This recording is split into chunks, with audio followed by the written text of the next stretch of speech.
First, Gordon Ramsay Bar and Grill in the Philippines ay malapit nang magbubukas. Ito ay matatagpuan dito sa Newport World Resorts in Pasay. Located ito sa second floor of Newport Grand Wing, itong Gordon Ramsay Bar and Grill Philippines at Newport World Resort. So ito yung magiging biggest restaurants in the 25-hectare property. Maganda rin ang location nitong bagong restaurant dahil malapit din ito sa NAIA Terminal 3. So mas maraming mga customers ang makarating dito sa iba't ibang lugar ng Pilipinas. Pasyalan muna natin itong Newport City, isang township development. So maraming mga pagbabago at ang abangan kayo ngayon dito. Kaya nandito na tayo ngayon sa Newport City. Isang township development dito malapit sa Villamor Golf Course at saka itong NAIA Terminal 3. So ito yung Newport Boulevard ngayon, kabayan. Dito may kita kayo ng mga iba't ibang mga restaurants dito saka mga commercial area. Pupuntahan din natin yung first ever Gordon Ramsay na restaurant. So dito yan matatagpuan sa may Newport City na kilala sa Best Restaurants na. So maraming mga nag-aabang nito. So sakto i-update na rin natin itong Newport City bago tayo makarating doon. Sa dulo kabayan doon sa Newport World Resorts. So maglalakad muna tayo dito. Napakaganda ng dito kabayan, no?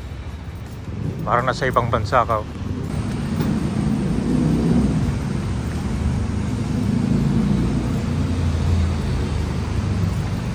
Ito guys, no? Meron mga puno dito sa sidewalk, di ba?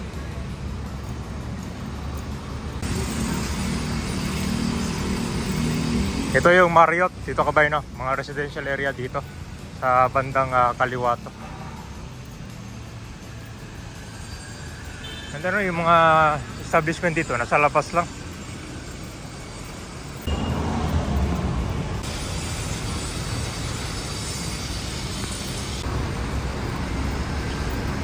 Meron na rin mga dito, bicycle rack, mga pang parking.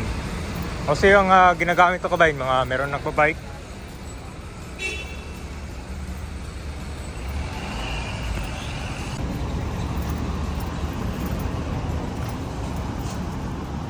Shop ng Belmont Hotel pala kabayan, no? Merong nakabakod dito, mukhang panibagong construction, no? Malawak na siya dito ng parking area. Papunta na yan sa runway, putang NAIA Airport.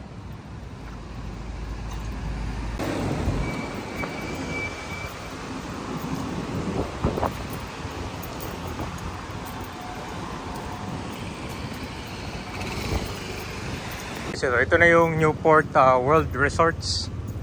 So, dito yung papasok tayo ngayon. Yung Grand Wing. So dito yung entrance papunta dito sa Gordon Ramsay na bagong restaurant.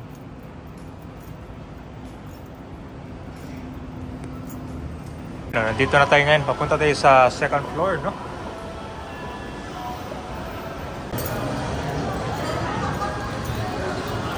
Sino mo dito, ang ganda sa loob.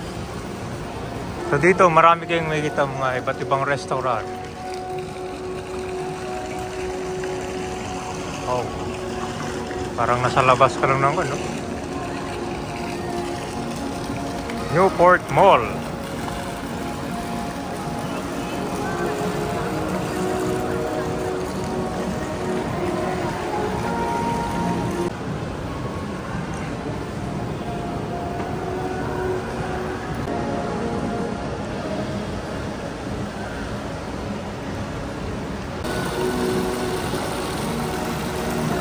Ka pa pala dito sa kabila kabayan, no?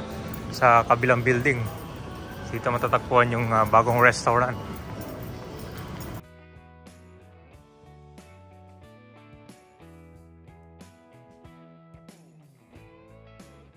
Pag galing ka dito sa kabilang building, tatawid kayo dito sa footbridge. Papunta dyan sa second floor ng Newport Grand Wing. Diyan matatagpuan itong Gordon Ramsay Bar and Grill.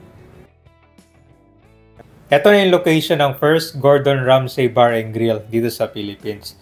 So malaki ito siya, mahigit 400 square meters. So kaya ng mga 100 guests At expected mas marami pang mga customers dahil malapit nga 'di ba sa NAIA Terminal 3. Meron namang runway dito para makarating nga doon.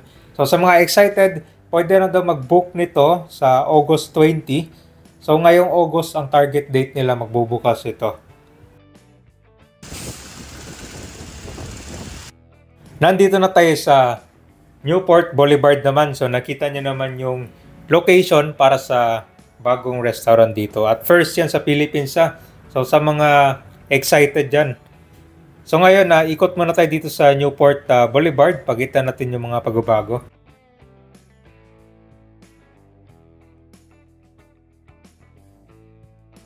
Bukod dun sa bagong restaurant, meron palang mga nakabakod ngayon dito. So parang panibagong gusali ang gagawin. So papunta tayo ngayon dito sa Andrews Avenue. Ito yung sinasabi kong malapit lang dito sa NAIA Terminal 3. So sa mga OFW natin dyan, mga kababayan, pag nakapunta kayo dito sa NAIA Terminal 3, huwag niyong kalimutan pasyalan tong Newport City. Marami din kayong makikitang mga shopping area dyan at saka mga casino.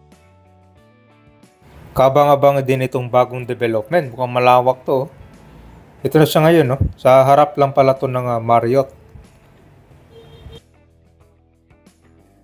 Ito na yung Resort Drive. Dito matatagpuan itong mga residential resort. Si Gordon Ramsay ay kilala for its steaks, ito mga grilled dishes and salads. After nyong kumain doon, pwede nyong pasyalan tong Newport City dahil may kita nyo dito yung mga magagandang view. Meron din mga shopping center dito, mga ibang mga restaurant din dito sa labas naman.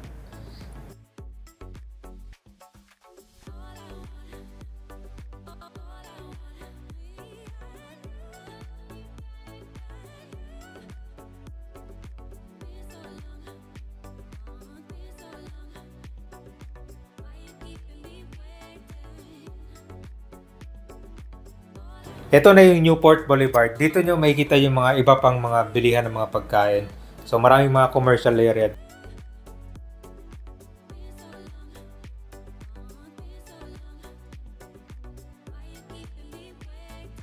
Nagkaroon din pala ng mga road widenings dito mismo malapit sa entrance nitong NAIA Terminal 3. Makikita mo dyan, no? Pinapalawak na siya.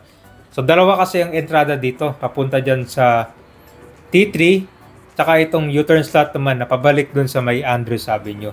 So ito na yung overall progress ngayon dito. Ito na yung bagong kalsada. So marami pa kayong abangan dito sa NAIA Rehabilitation, no, kung saan mas papagandahin at saka ayusin ito.